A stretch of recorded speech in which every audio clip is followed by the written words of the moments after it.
ಮಂಗಳೂರು ಮಹಾನಗರ ಪಾಲಿಕೆ ವ್ಯಾಪ್ತಿಯ ಪದವು 35ನೇ ಸೆಂಟ್ರಲ್ ವಾರ್ಡ್ ಕುಲಶೇಖರದ ಕೊಂಗೂರು ಮಠದ ಕ್ಷೇತ್ರ ಮುಖ್ಯ ಸಂಪರ್ಕ ರಸ್ತೆಯ ಮುಂಭಾಗ ರೈಲ್ವೆಯಿಂದ ಸಂಪೂರ್ಣ ತಡೆ ಹಿಡಿಯಲಾಗಿದೆ ಮತ್ತು ರಸ್ತೆ ಒಳಚರಂಡಿ ವ್ಯವಸ್ಥೆ ಸಂಪೂರ್ಣ ಶಿಥಿಲಾವಸ್ಥೆಯಲ್ಲಿದ್ದು ಶೀಘ್ರದಲ್ಲೇ ರಸ್ತೆ ದುರಸ್ತಿಗೆ ಸ್ಥಳೀಯ ನಾಗರಿಕರು ಆಗ್ರಹಿಸಿದ್ದಾರೆ.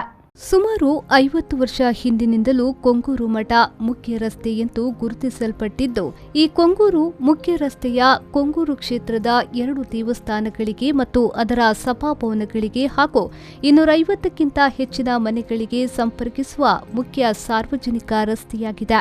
ಈಗಾಗಲೇ ಮುಖ್ಯ ಸಂಪರ್ಕ ರಸ್ತೆಗೆ 12 ವರ್ಷಗಳಿಂದ ದಾರಿದೀಪದ ವ್ಯವಸ್ಥೆ, 5 ವರ್ಷಗಳಿಂದ ಒಳಚರಂಡಿ ವ್ಯವಸ್ಥೆಯನ್ನ ಮಂಗಳೂರು ಮಹಾನಗರ ಪಾಲಿಕೆಯವರು ನೀಡುತ್ತಿದ್ದಾರೆ. ಆದರೆ ಪ್ರತಿ ವರ್ಷವೂ ಈ ಮುಖ್ಯ ರಸ್ತೆಯ ದುರಸ್ತಿ ಕಾರ್ಯ ಮಾಡಬೇಕಾಗ್ತದೆ. ರಸ್ತೆಯ ಮಳೆ ನೀರಿನ ಚರಂಡಿಯ ದುರಸ್ತಿ, ಒಳಚರಂಡಿ ದುರಸ್ತಿ ಸುವ್ಯವಸ್ಥೆಯನ್ನ ನಿರ್ವಹಣೆ ಮಾಡಿಕೊಂಡು ಬರಲಾಗ್ತಾ ಇದೆ. ದಕ್ಷಿಣ ವಿಭಾಗದ ರೈಲ್ವೆಯ ಡಬಲ್ ಟ್ರ್ಯಾಕ್ ಕಾಮಗಾರಿಯು ಕಳೆದ 7 ವರ್ಷಗಳಿಂದ ಈ ಪ್ರದೇಶದಲ್ಲಿ ನಡೆಯುತ್ತಿದ್ದು ಬಹಳ ನಿಧಾನಗತಿಯಲ್ಲಿ ಸಾಗುತ್ತಿದೆ.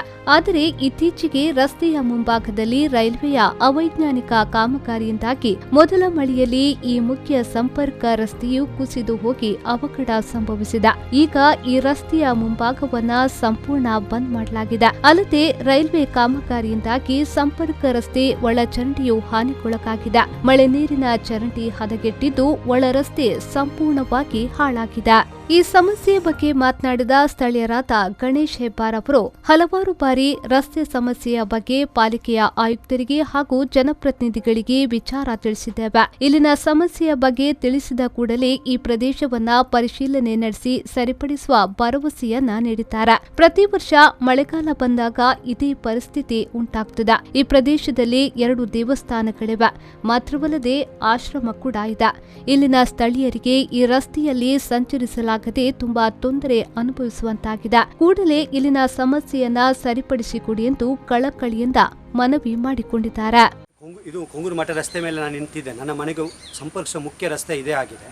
ನನ್ನ ವಯಸ್ಸು 40 ವರ್ಷ. 40 ವರ್ಷದಿಂದ ನಾವು ಯಾವತ್ತು ಈ ರಸ್ತೆಯಲ್ಲಿ ನಡ್ಕೊಂಡು ನಮಗೆ ಬೇಕಿದ್ದ ಮುಖ್ಯವಾಗಿ ಸಂಪರ್ಕ ರಸ್ತೆ ಆಗಿರ್ತದೆ. ಈ ರಸ್ತೆಯು ನಮಗೆ ಇದು ಇಲ್ಲದಿದ್ದರೆ ನಮಗೆ ಹೋಗ್ಲಿಕ್ಕೆ ಆಗೋದಿಲ್ಲ. ಇವತ್ತು ಈ ನನ್ನ ಜೀವಿತದಲ್ಲಿ ಇದು ಮೊದಲ ಬಾರಿಗೆ ಮುಂಭಾಗವು ಇವತ್ತು ನಿಷೇಧಿಸಲ್ಪಟ್ಟಿದೆ. ನಮಗೆ ಹೋಗದ ಪರಿಸ್ಥಿತಿ ನಮಗೆ ಉಂಟಾಗಿದೆ. ನಾವು ಆತಂಕಕ್ಕೆ ಈಡಾಗಿದ್ದೇವೆ. ಈಗ ಮುಂಭಾಗ ಸಂಪೂರ್ಣವಾಗಿ ಭೂಕುಸಿತವಾಗಿದೆ.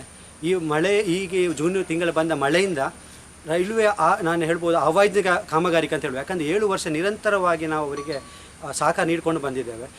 ರೈಲ್ವೆ ಅವರು ತುಂಬ ಸಹಕಾರ ನೀಡಿದ್ದಾರೆ. ಈಗ ನೋಡಿದರೆ ಒಳಚರಂಡಿಯನ್ನು ಚಂದ ಸುವ್ಯವಸ್ಥಿತವಾಗಿ ಅವರು ಮಾಡ್ತಾ ಇದ್ದಾರೆ. ತುಂಬ ಖುಷಿ ಆಗ್ತದೆ. ಅದೇ ರೀತಿ ನಮ್ಮ ಇಲ್ಲಿಯ ಕಾರ್ಪೊರೇಟರ್ ಇರ್ಬೋದು, ನಮ್ಮ MLA ಅವರು ಇರ್ಬೋದು, ನಮ್ಮ ಮಹಾನಗರ ಪಾಲಿಕೆ ಆಯುಕ್ತರು ಇರ್ಬೋದು, ಕೂಡ ಸ್ಪಂದಿಸ್ತಾರೆ. ರಸ್ತೆಯನ್ನು ವರ್ಷ ಅವರು ಸರಿಪಡಿಸ್ತಾರೆ, ಹೋಗಿ ಬರುವಾಗೆ ಮಾಡ್ತಾರೆ. ಅದೇ ರೀತಿ ಮಳೆ ನೀರು ಹರಿದುಕೊಂಡು ಹೋಗುವಾಗೆ ಸಹ ಅವರು ಮಾಡ್ತಾರೆ. ಆದರೆ ದುರಸ್ಕಾರ ಇವತ್ತಿನ ಜೋರು ಮಳೆ ಇರ್ಬೋದು ಅಥವಾ ಮಳೆ ಚರಂಡಿ ಅವರು ಚಂದದಲ್ಲಿ ಕಟ್ತಾ ಇದ್ದಾರೆ. ಆದರೆ ಮಳೆ ಈಗ ಜೋರು ಬರ್ತದೆ. ಇವತ್ತು ನಮಗೆ ಈ ವರ್ಷ ನಡ್ಕೊಂಡು ಹೋಗಬೇಕಾದ್ರೆ ಮುಂದಿನ ವರ್ಷ ಖಂಡಿತವಾಗಿ ತುಂಬ ಸುವ್ಯವಸ್ಥಿತವಾಗ್ತದೆ ನಮಗೆ. ಅದಕ್ಕೆ ನಾವು ರೈಲ್ವೆ ಅಧಿಕಾರಿಗಳಿಗೂ ಅದೇ ರೀತಿ ಮಹಾನಗರ ಪಾಲಿಕೆ ನಾವು ಅದಕ್ಕೆ ಧನ್ಯವಾದ ಹೇಳ್ತೇವೆ. ಆದರೆ ಈ ವರ್ಷ ನಾವು ನಡ್ಕೊಂಡು ಹೋಗಬೇಕಲ್ಲ, ನಡೆಯುವ ಹಾಗೆ ಆದರೂ ಒಂದು ಸುವ್ಯವಸ್ಥಿತವಾಗಿ ತಕ್ಷಣ ಮಾಡಬೇಕು. ಮುಖ್ಯವಾಗಿ ನಮಗೆ ಸಂಪರ್ಕ ಮಾಡುವ ಮುಖ್ಯ ಮುಂಭಾಗ ಇವತ್ತು ಹೋಗದ ಪರಿಸ್ಥಿತಿ ಇದೆ. ನಾವು ನಡ್ಕೊಂಡು ಹೋಗಿ ಸಂಪರ್ಕವಾಗಿ ತಕ್ಷಣವಾಗಿ ಇದಕ್ಕೆ ಪರಿಹಾರ ಕೊಡಬೇಕು.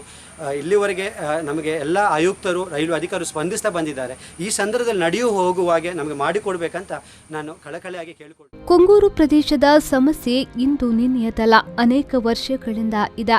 ಆದರೆ ಸಂಬಂಧಪಟ್ಟ ಅಧಿಕಾರಿಗಳು ಭರವಸೆಯನ್ನ ನೀಡುತ್ತಿದ್ರೂ ಇದುವರೆಗೆ ಶಾಶ್ವತ ರಸ್ತೆ ನಿರ್ಮಾಣಗೊಂಡಿಲ್ಲ. ಮಳೆ ಬಂದ ಕೂಡಲೇ ರಸ್ತೆಯಲ್ಲಿ ನಡೆದಾಡಲು ತುಂಬಾ ತೊಂದರೆಯಾಗ್ತಾ ಇದೆ. ಇನ್ನು ಮತ್ತೊಂದು ಕಡೆ ರೈಲ್ವೆ ಟ್ರ್ಯಾಕ್ ಕೆಲಸ ಆಮೆಗತಿಯಲ್ಲಿ ಸಾಗುತ್ತಿದೆ.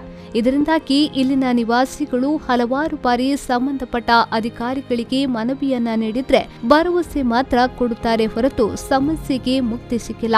ಇನ್ನಾದ್ರೂ ಕೊಂಗೂರು ಪ್ರದೇಶದ ಪ್ರಮುಖ ಸಮಸ್ಯೆಗಳನ್ನ ಸಂಬಂಧಪಟ್ಟ ಅಧಿಕಾರಿಗಳು ಶೀಘ್ರದಲ್ಲೇ ಈಡೇರಿಸಲಿ ಎಂಬುದು V4 ನ್ಯೂಸ್ನ ಆಶಯ.